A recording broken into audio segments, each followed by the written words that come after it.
All right, let's get right into it. We're going to kick things off with a story.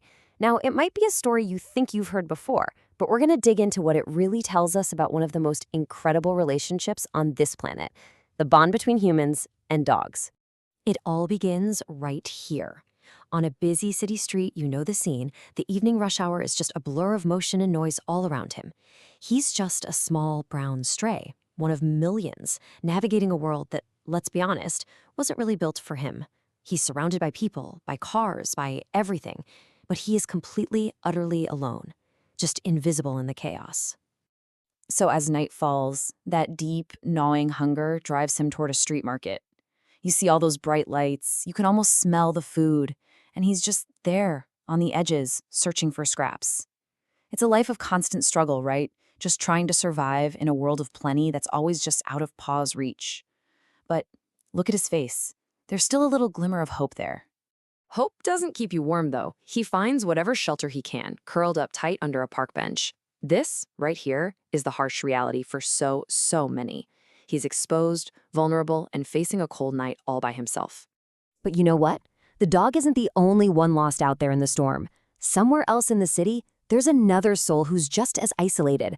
A little boy, soaking wet, scared, and crying in the pouring rain. Two very different beings from two totally different worlds, and their stories are about to collide.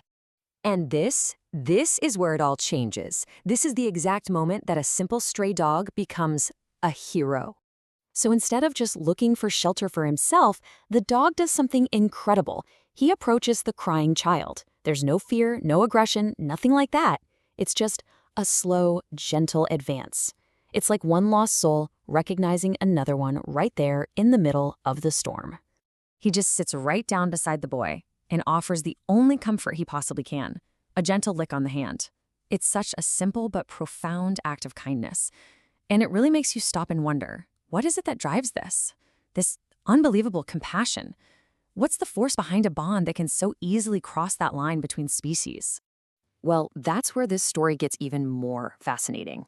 Let's actually look at the science, the why behind this incredible connection. You see, this bond isn't just something we imagine. It's legendary. As Union Lake Veterinary Hospital says, dogs are known for their unwavering love and extreme loyalty. And honestly, history is just packed with stories that prove this over and over again. And these aren't just fairy tales. They are incredible, real stories. I mean, think about Bobby the Wonder Dog, who traveled over 2,500 miles to get back to his family in the 1920s. Or Dorado, a guide dog who led his blind owner down 70 flights of stairs in the World Trade Center on 9/11. And of course, there's Hachiko, who waited at a train station every single day for 10 years for his owner, who had passed away and was never coming back. That kind of loyalty it's almost beyond our ability to comprehend. So that moment of connection we saw back there in the rain, science is actually showing us why it happens. We humans, we're basically hardwired to see dogs as the highest in warmth of any animal. We just perceive them as friendly and good. And here's the kicker. It's because they've literally evolved to meet us halfway. Dogs can read our emotional states. They use gaze patterns just like we do to communicate. That simple act of kindness from our stray, that wasn't random. It's the result of a highly specialized social toolkit. This isn't us just projecting our feelings onto them. It is a genuine two-way street. But that powerful two-way connection stands in really stark contrast to the day-to-day reality for most dogs on this planet. The number of dogs on Earth is estimated to be a staggering 900 million. It's almost impossible to even wrap your head around a number that big. But the next number, that one's even more eye-opening. Of those 900 million dogs, a full 75%, that's 3 out of every 4 dogs, are classified as free-ranging. That means the life of a typical family pet, that's actually the exception, not the rule. The vast majority of dogs are living a life much closer to the one our story started with. So, what does free-ranging even mean? Well, it's a pretty broad term for any dog that isn't confined to a house or a yard. This covers a whole spectrum, from village dogs that are kind of looked after by a community, to street dogs surviving on scraps in our cities, all the way to truly feral dogs who avoid people entirely. It's a huge range, and most of the world's dogs live somewhere on it. So why do we tell stories like the one about the boy and the stray?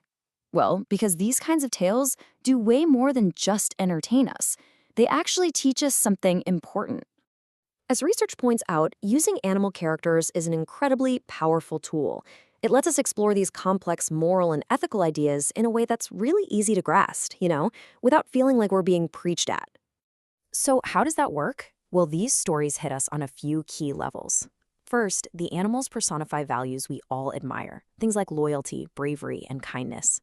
Second, they simplify ethics. The choice to help someone in need becomes crystal clear. And finally, they foster empathy. When we connect with a non-human character, we're learning to see the world from a different point of view, and that helps build our own moral compass. Which brings us right back to our story and the final leg of their journey together. And there it is. A man with an umbrella finds them huddled together in the rain. This is the turning point. For both of them, it's a glimmer of rescue, a sign that their long, lonely night might finally be over. Before long, the boy is safe, he's back with his family, there's so much relief, so many happy tears. But over in the corner, his loyal protector just watches quietly. The boy's journey home is over, but what about the dogs? Yeah, what does that journey home even look like for one of the hundreds of millions of dogs who doesn't have one? And what's the answer? Well, in so many cases, it's adoption.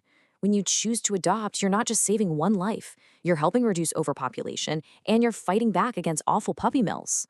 And just like our story shows, these dogs, they are incredibly resilient, and they're capable of forming the absolute deepest, most loyal bonds you can imagine. It's a choice that puts compassion way ahead of commerce. And in the end, our hero finds his way home. He's not a stray anymore. He's part of a family, safe, warm, and loved. Now, this one story has a happy ending, but it leaves us with one last really important question. Every single one of the hundreds of millions of stray dogs in the world has a story, but how many of them ever